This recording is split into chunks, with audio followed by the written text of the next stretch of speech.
Hey guys, it's JW, and I'd like to welcome you to day number 144 from the reading of the book 365 Days with Self-Discipline on the Work of a Human Being.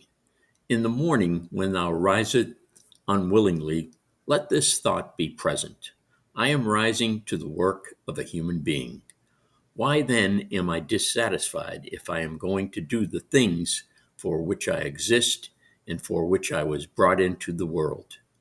Or have I been made for this, to lie in the bedclothes and keep myself warm? But this is more pleasant. Dost thou exist than to take thy pleasure, and not at all for action or exertion? And that's from Marcus Aurelius. Marcus Aurelius argues that we haven't been made for embracing the comfort of a warm bed.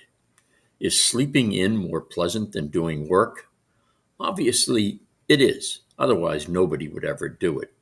Yet sleeping in is only more pleasant in the beginning or when you've earned it. Making your life revolve around comfort and laziness doesn't lead to happiness. In the long run, it leads to depression. Taking action and exerting yourself really feels good at first, but upon completing valuable work, the pleasure of sleeping in can hardly match the pleasure of being productive. The most powerful tool of the fact that human beings cannot thrive if they don't act and exert themselves is the research on retirement.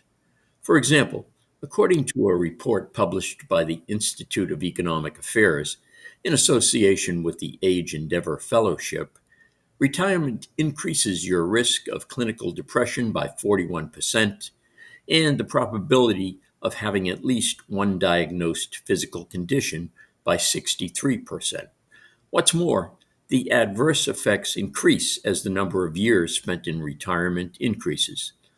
Obviously, the effect of retirement depends on how the retired person approaches retirement. Sadly, when facing a new reality in which they no longer have to work, a lot of people stop being active and disengage from life.